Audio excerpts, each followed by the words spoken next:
In a quiet village in western Uganda, marriage was never just about love. Before any wedding could happen, there was a test. A test no one spoke about openly.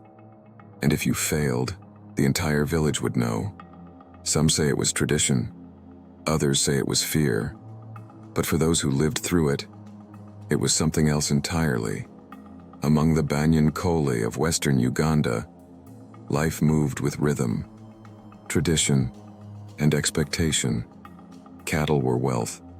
Family was everything.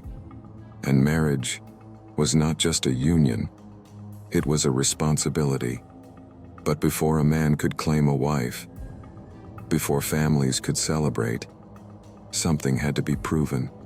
She had been prepared for this moment her entire life. How to care for a home, how to respect a husband, how to carry the honor of her family. But there was one thing no one explained in full. Only whispers, only warnings, only silence.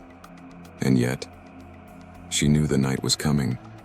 For a long time, the test was never explained openly. It lived in silence, in expectations, in the things elders never said, but everyone understood. But the truth was this: before a marriage could be fully accepted, there was an expectation placed on the man, not in public, not as a ceremony, but in private, where no songs were sung and no witnesses were invited.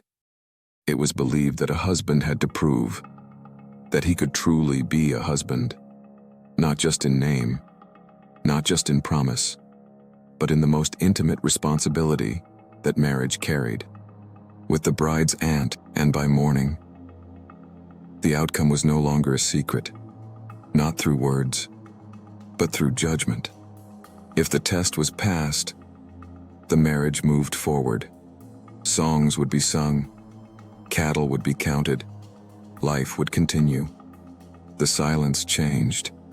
Eyes lingered longer, whispers followed, and respect could disappear overnight. They say there was once a man who failed, not loudly, not publicly, but quietly enough for everyone to know. And from that day on, he was never seen the same again.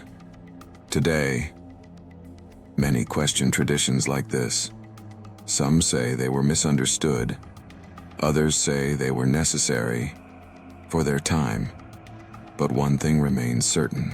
In some places, marriage was never just about love. It was about proof.